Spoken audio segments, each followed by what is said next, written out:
بسم اللہ الرحمن الرحیم۔ الصلاۃ والسلام علیک یا رسول اللہ وعلی آلک و صحابک یا حبیب اللہ۔ محترم ناظرین، اس ویڈیو میں ہم دیکھیں گے کہ حضور پاک صلی اللہ علیہ وسلم کو معراج میں کیا کیا مشاہدات ہوئے۔ سفر معراج کے بعض مشاہدات۔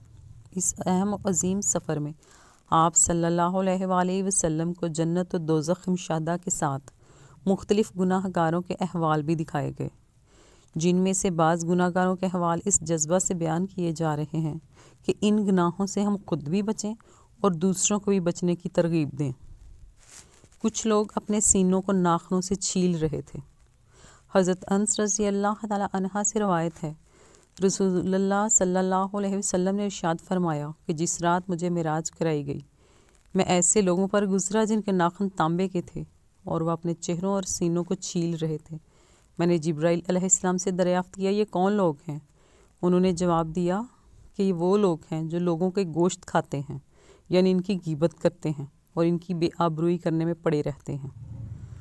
سود خوروں کی بدحالی۔ حضرت ابو ہریرہ رضی اللہ تعالی عنہ سے روایت ہے کہ رسول اللہ صلی اللہ علیہ وسلم نے ارشاد فرمایا کہ جس رات مجھے سیر کرائی گئی، میں ایسے لوگوں پر بھی گزرا جن کے پیٹ اتنے بڑے تھے جیسے انسانوں کے رہنے کے گھر ہوتے ہیں۔ ان میں سانپ تھے جو باہر سے ان کے پیٹوں میں نظر آ رہے تھے۔ میں نے کہا، اے جبرائیل، یہ کون لوگ ہیں؟ انہوں نے کہا، یہ سود کھانے والے ہیں۔ کچھ لوگوں کے سر پتھروں سے کچلے جا رہے تھے۔ آپ صلی اللہ علیہ وسلم کا گزر ایسے لوگوں کے پاس سے بھی ہوا جن کے سر پتھروں سے کچلے جا رہے تھے اور کچلے جانے کے بعد پھر ویسے ہی ہو جاتے تھے جیسے پہلے تھے۔ اسی طرح یہ سلسلہ جاری تھا اور ختم نہیں ہو رہا تھا۔ آپ صلی اللہ علیہ وسلم نے پوچھا، یہ کون لوگ ہیں؟ جبرائیل علیہ السلام نے کہا، یہ لوگ نماز میں کاہلی کرنے والے ہیں، زکوٰۃ نہ دینے والوں کی بدحالی۔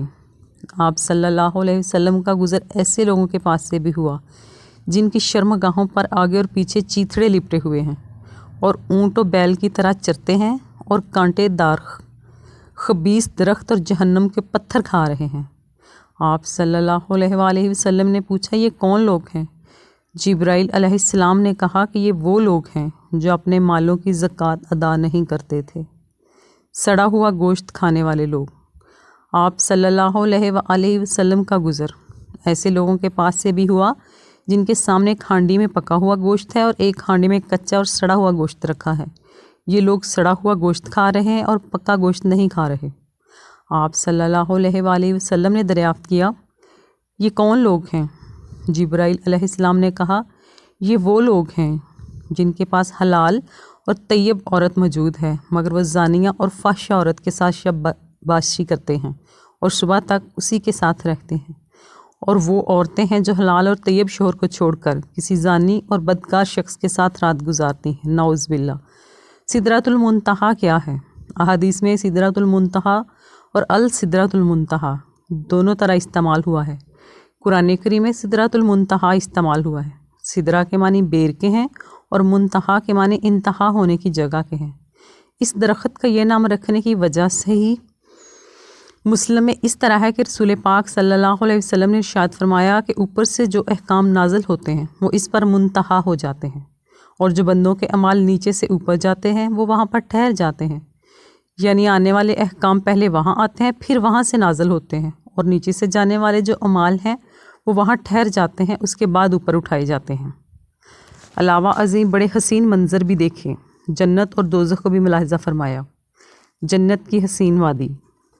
حضرت ابو ہریرہ رضی اللہ تعالی عنہ سے روایت ہے کہ آقا ایک وادی میں پہنچے جہاں نہایت نفیس معطر خوشگوار ٹھنڈی ہوا چل رہی تھی اور نہایت راحت و سکون کی مبارک آوازیں آ رہی تھیں۔ آپ نے سن کر فرمایا، جبرائیل، یہ کیا خوشگوار معطر مبارک راحت و سکون کی آوازیں ہیں؟ عرض کیا، اے محبوب کائنات، جنت کی آوازیں۔ وہ کہہ رہی ہیں، اے باری تعالیٰ، میرے ساتھ تو نے جو وعدہ کیا تھا وہ پورا فرما۔ میرے بالا خانے میں موتی، مونگے، سونا، چاندی، جام، کٹورے، شہد، پانی، دودھ، شراب، طہور وغیرہ نعمتیں بہت زیادہ ہو گئی ہیں۔ اسے رب کائنات کی طرف سے جواب ملا، ہر ایک کو جو مسلمان جو میرے رسول کو مانتا ہے اور میرے ساتھ کسی کو شریک نہیں ٹھہراتا اور نہ ہی میرے برابر کسی کو سمجھتا ہے، وہ سب تجھ میں داخل کیے جائیں گے۔ پھر فرمایا اے جنت سن، جس کے دل میں میرا خوف ہے وہ ہر خوف و خطر سے محفوظ ہے، مجھ سے سوال کرنے والا محروم نہیں رہتا، مجھے قرض دینے والا بدلہ پاتا ہے، جو میرے اوپر بھروسہ کرتا ہے اسے خود عطا فرماتا ہوں، کفالت کرتا ہوں، میں معبود واحد ہوں، میرے سوا اور کوئی عبادت کے لائق نہیں، میرے وعدے غلط نہیں ہوتے، مومن نجات یافتہ ہے۔ اللہ تعالیٰ نے فرمایا میں بابرکت اور سب سے بہترین خالق ہوں۔ یہ سن کر جنت نے کہا بس میں خوش ہوں۔ دوزخ کی خوفناک وادی۔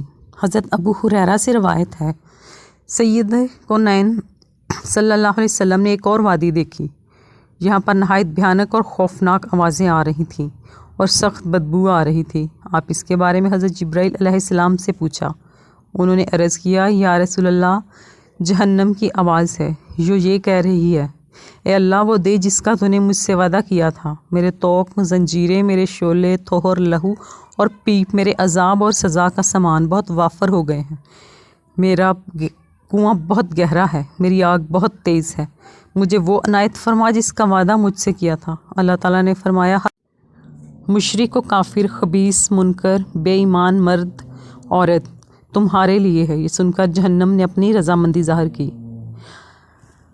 اگر آپ صلی اللہ علیہ وسلم جواب عنایت فرماتے تو حضرت ابو سعید خدری رضی اللہ تعالیٰ عنہ فرماتے ہیں کہ رسول اللہ صلی اللہ علیہ وسلم نے فرمایا ابھی میں براق پر سوار ہو ہی چلا تھا تو مجھے کسی پکارنے والے نے دائیں طرف سے پکارا، یا محمد انذرنی اسألوکا، یا محمد انذرنی اسألوکا، 3 مرتبہ کہا، اے محمد مصطفیٰ میری طرف دیکھیے، میں آپ سے کچھ پوچھنا چاہتا ہوں۔ آپ فرماتے ہیں میں نے جواب نہ دیا، نہ ہی میں ٹھہرا۔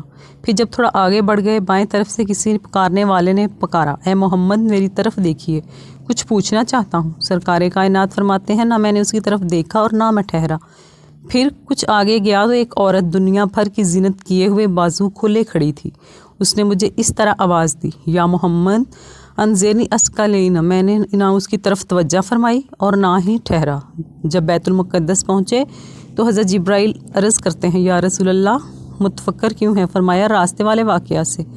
عرض کیا یا رسول اللہ پہلا شخص یہودی تھا، اگر آپ اس کا جواب فرما دیتے تو آپ کی امت یہودی ہو جاتی، دوسرا نصرانیوں کا دعوت دینے والا تھا، اگر وہاں ٹھہرتے اور اس سے بات کرتے تو آپ کی امت نصرانی ہو جاتی، اور وہ جو عورت تھی وہ دنیا تھی، اگر آپ اسے جواب دیتے یا ٹھہرتے تو آپ کی امت دنیا کو آخرت پر ترجیح دے کر گمراہ ہو جاتی۔ محترم ناظرین، آئیے ہاتھ اٹھا کر اللہ کی بارگاہ میں دعا کریں کہ اللہ پاک ہمیں ہر گناہ سے بچائے اور نیکی کی طرف جانے والے راستے پر چلا دے، آمین۔